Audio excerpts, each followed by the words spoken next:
Spring football practice is now in full swing. We're joined now by the head man of the offensive line, Coach John Donatelli. Now, Coach, you guys lose a lot on the offensive line after such a successful season last year. What kind of challenges is that going to present just for the running game and the passing game that's been so successful now that you have to plug in some new guys? Well, I think the biggest challenge just comes from the new guys understanding the concept of the plays. They have a lot of things to process and a lot of things that they really have to think about.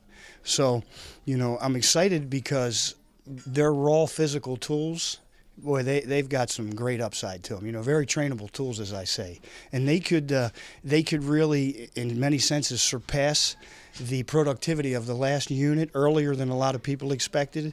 Now they just have to keep diligent to the task every day and kind of stay in the moment and just keep building bricks on the foundation, as we say, and not try to get too far ahead of themselves. And right now we're only 2 practices into it, but they're doing a good job with that. And is there a certain level of excitement that comes with just plugging in all these new guys just because you can mold them and really just build them from the ground up? Well, it depends. It depends on sort of the people and who they are. You lose an entire group of guys who had played rep after rep after rep, and they have such a great understanding. And then you go to a new unit, and you could be completely petrified. Oh, my God, I don't even want to do this. Let me get out of here.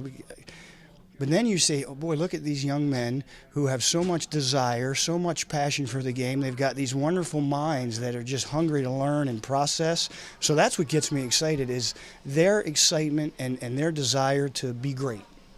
And one of those young guys, Sam Evans, he was a true freshman last year. He got a lot of time with those seniors. So do you think that kind of builds the competitiveness with the other guys? They saw what Sam did last year as a freshman, as a young guy, and now they want to work on that and build off that and even compete and get above him? Not as much as the competitiveness, because from top to bottom, no matter what position you're looking at in our football team, there's going to be competition. We're going to compete with ourselves, number one. So that's not really the thing that we're looking for. But what Sam did last year really helped the rest of the guys get some confidence to say, even though a young guy doesn't have the experience of these other guys, he's out there looking just like they are. You can't pick him out. So the younger guys are going, hey, we can do this too. Let's just kind of understand.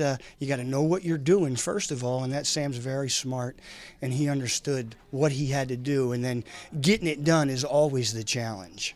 And you have a limited amount of time in the spring practice, so what do you look for doing in this springtime to build and get towards the fall? Well, understanding that you do have that little bit of time, you don't try to do too much, So my philosophy is sort of get great at one thing at a time. I'm sort of an inch wide and a mile deep guy. I don't want to do too much. I want to do a little bit, and I want to do it great. So we're not going to, like last year this time, we almost had our entire run game in 2 days. Can't do that this year, so we'll go a little slower, but we'll be detailed in everything that we do. All right, thanks for joining us, Coach. Look forward to talking to you again soon. There you go.